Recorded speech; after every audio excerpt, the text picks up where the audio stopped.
tangan dong buat semuanya yang di rumah juga biar semangat belajarnya. Masya Allah, Alhamdulillah. Kembali lagi di Islam Itu Indah. Masih di tema kita pagi hari ini nih buat jamaah Islam Itu Indah yang dirahmati Allah yang di rumah yang baru bergabung. Kita ingat lagi temanya ya. Temanya adalah gagal masuk surga gara-gara bertengkar. Nauzubillah summa nauzubillah. Nih, ada lagi nih video tayangan nih yang menarik untuk disaksikan ya.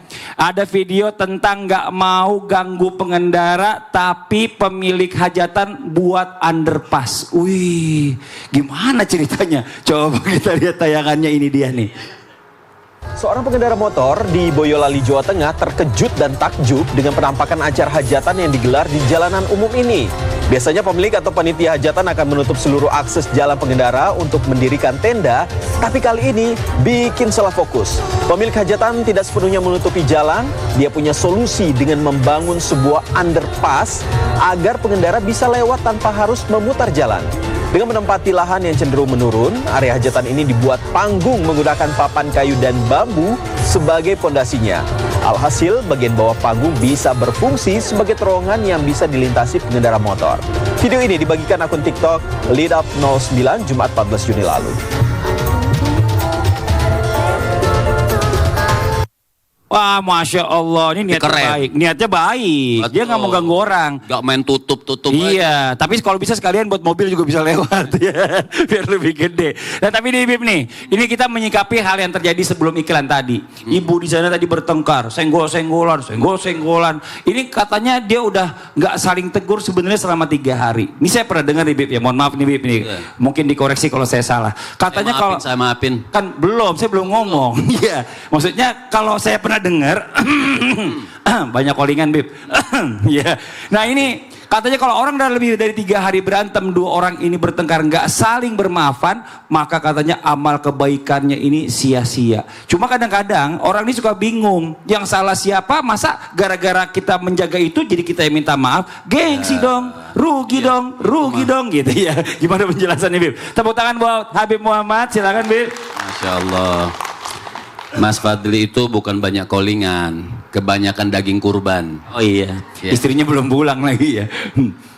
Baik, subhanallah. Ada thalathatun la turfa'u salatuhum fawqa ru'usihim shibran. Rajulun amma qaman wa hum lahu karihun. Itu yang pertama. Kemudian yang kedua, wa wamra'atun batat wa zawjuha 'alaiha sakhit. Dan yang ketiga, akhwani mutasarimani. Kata Nabi SAW, ada 3 kelompok makhluk ya, yang ibadah sholatnya tidak terangkat di sisi Allah Subhanahu wa Ta'ala, walau shibron, walaupun cuma 1 jengkal itu tidak akan keangkat kepada Allah Subhanahu wa Ta'ala.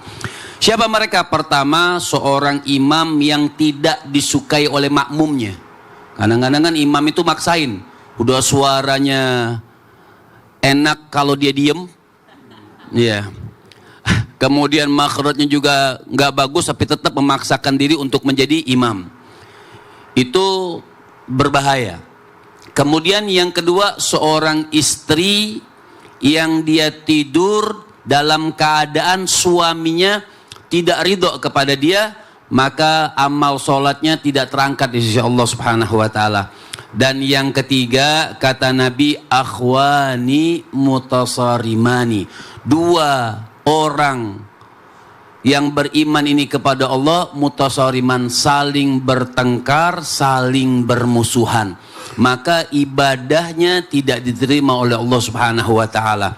Dan sesuai dengan judul, gara-gara bertengkar gagal masuk syurga. Bukan hanya gagal masuk syurga, lihat hadis Nabi, dikatakan la yahillu li muslimin ayyahjura akhahu fawqa thalathin faman hajara fawqa thalathin famata dakhalan nar. Nabi SAW jelas mengatakan tidak dihalalkan, berarti haram, bagi seorang muslim untuk mereka tidak saling sapa di atas daripada 3 hari. Siapa orang yang dia tidak saling sapa lebih daripada 3 hari, tadi betul gagal masuk surga, bukan hanya gagal masuk surga, dakhalan nar, maka dimasukkan ke nerakanya Allah Subhanahu wa taala. Lantas kalau orang bertengkar misalnya, siapa duluan yang minta maaf? Orang yang betul-betul beriman, percaya kepada Allah Subhanahu wa taala, dia minta maaf walaupun dia tidak salah, itu suatu kemenangan. Jadi nggak harus orang yang minta maaf duluan itu pahalanya lebih besar, apalagi yang sudah ngaku dirinya salah. Sampai yang dikatakan oleh baginda Nabi besar Muhammad sallallahu alaihi wasallam, wa dzalama fastaghfar ulaika lahumul aman wa hum muhtadun. Apa kata Nabi sallallahu alaihi wasallam? Wa dzalama, dia yang menzalimi orang, dia yang menyakiti orang, tapi dia enggak gengsi. Dia enggak piara tuh gengsinya, dia piara kambing. Iya. Orang miara kambing gemuk bisa kurban, miara gengsi masuk neraka. Jadi wa dzalama fastaghfar, ketika dia mendolimi orang, ketika dia berbuat salah, fastaghfar, dia mampu untuk minta maaf dan tidak gengsi, maka kata Nabi ulaika lahumul aman wa hum muhtadun, dia selalu mendapatkan penjagaan dari Allah Subhanahu wa taala dan kehidupannya selalu mendapatkan hidayah dari Allah. Amin. Tapi kalau saya lihat dari 3 tadi yang Habib jelasin nih, kayaknya ibu-ibu paling takut nomor 2. Bener gak Bu? Masih ingat Bu nomor 2 tadi Bu? Lagi suami lagi marah, ibu tinggal tidur. Sering apa sering?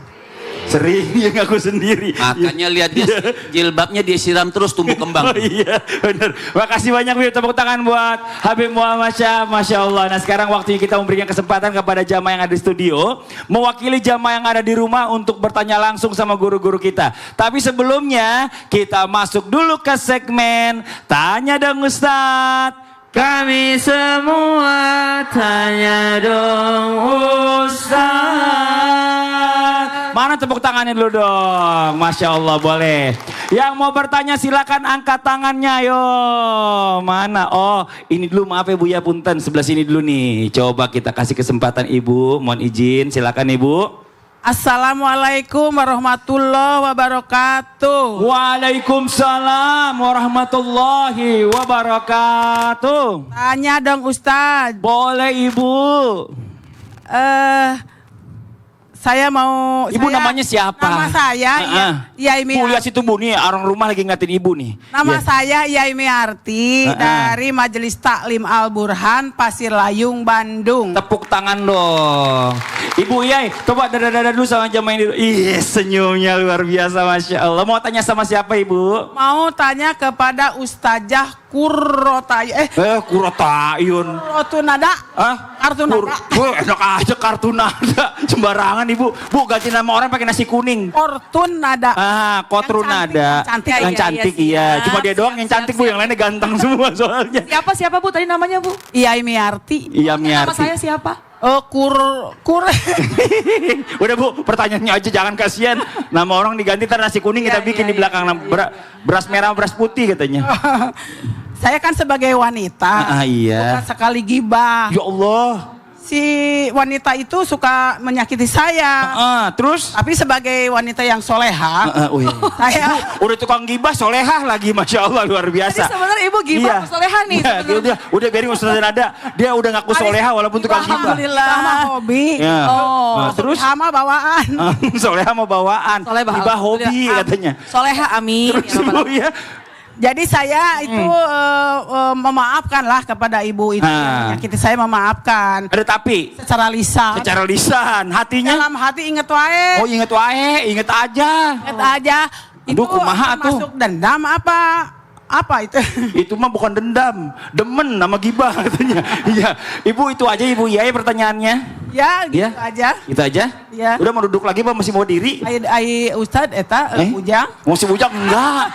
Anak saya 5, banyak atuh. Iya Ibu, udah itu aja Ibu.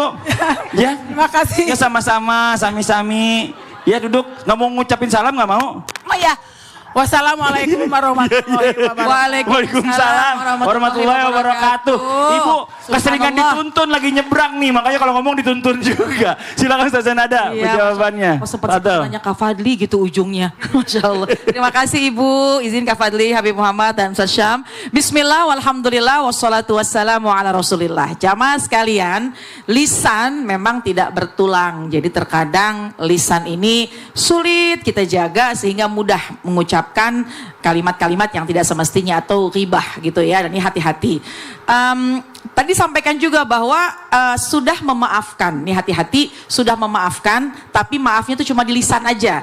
Hatinya mah masih kesel gitu ya Bu ya. Hatinya mah pokoknya mah inget wae, mah pokoknya inget terus. Itu gimana? Apakah sudah menjadi orang yang pemaaf atau bagaimana? Apakah kelak nanti surga akan mengizinkan orang yang sudah memaafkan tapi maafnya hanya di lisan? Nih, ingat bahwasannya innallaha la yanzuru ila ajsamikum wala ila suwarikum walakin yanzuru ila qulubikum.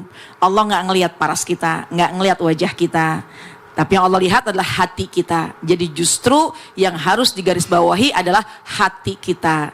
Belajarlah untuk kita memaafkan kesalahan, baik ucapan lisan maupun juga hati kita. Kenapa? Hati ini sumber pandangannya Allah. Hati ini singgasananya Allah. Kalau saja kita ingin Allah ada di dalam hati kita, maka insya Allah kita tidak akan izinkan hal-hal yang kotor, ghil sekecil apapun, kekesalan, dendam, marah itu berlama-lama dalam hati. Memang kalau sekiranya kita dikecewakan oleh orang lain, yang namanya sedih boleh, karena kita punya rasa.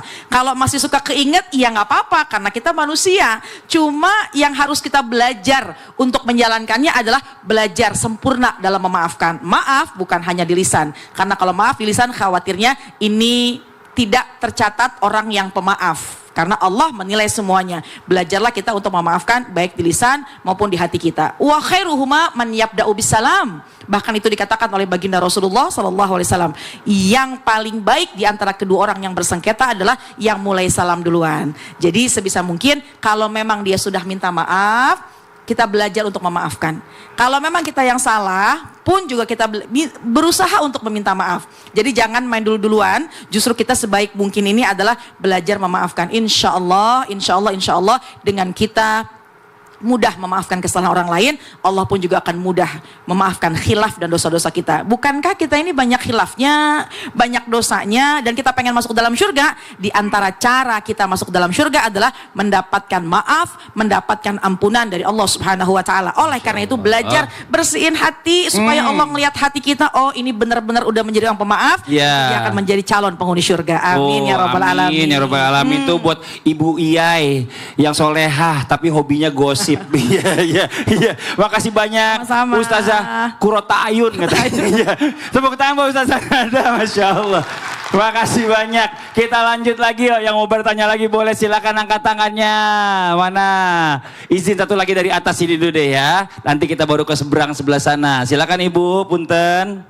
Assalamualaikum warahmatullahi wabarakatuh. Waalaikumsalam warahmatullahi wabarakatuh. Perkenalkan, nama saya Ibu Yudit dari Majelis Taklim Baitul Hadijah Cikalong. Tepuk tangan dong buat Ibu Yudit. Mau tanya ke Ustadz Syam. Ustadz Syam boleh.